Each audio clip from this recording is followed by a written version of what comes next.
You've come in for a lot of criticism that you've really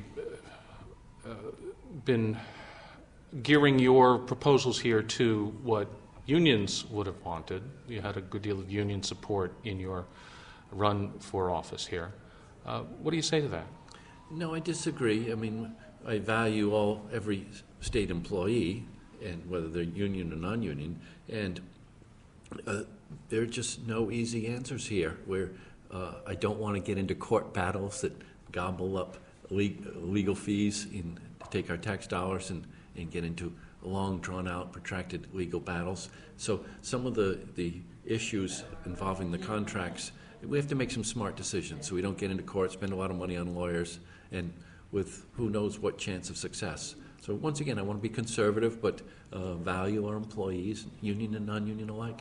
You would portray it more as trying to avoid getting into battles with the unions rather than acceding to their wishes? I'm a good negotiator. I've negotiated many contracts as mayor, and very proud of the results of those negotiations. And I can tell the taxpayers of Rhode Island that they're going to have a strong, firm negotiator on the union contracts here as governor. Do you expect to take a hands-on approach to negotiating contracts with the state unions? Well, I don't know how much hands-on. Ultimately, it comes to the governor, but I won't be sitting at the table with the bargaining. It's a long, drawn-out process, just by its nature. It's week after week of back and forth.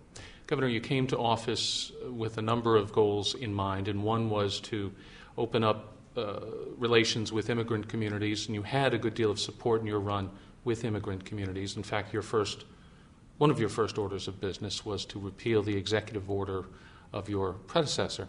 How have immigrant communities responded since you've taken office, and what do you hear from them? It's a growing population in Rhode Island, and so I'm respectful of that.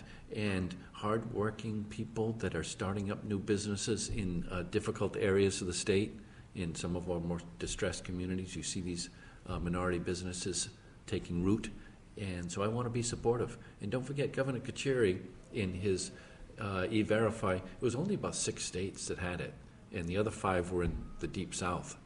It was an odd thing for Rhode Island to get into the E-Verify. So by repealing it, I think I just put us back with pretty much the rest of the country. Now we have the secure communities issue, where the Attorney General has embraced this proposal to tie in with the federal immigration authorities and exchange information with them about people who are detained, people who are arrested. Still a good deal of resistance from the city of Providence about that.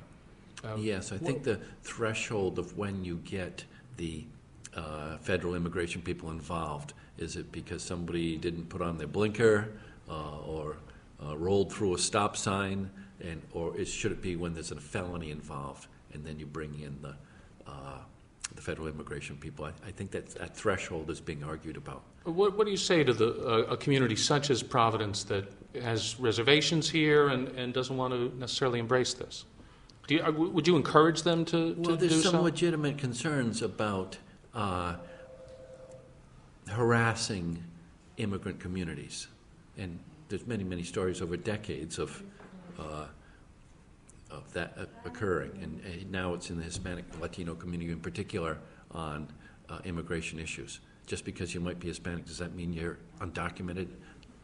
We don't want that to be occurring for every Hispanic person to be constantly being checked. What do you suggest that the city of Providence do in this case? Well, there's a balance. There's a balance, as I said, to the threshold of whether it's misdemeanors and trying to avoid the racial profiling or those types of instances.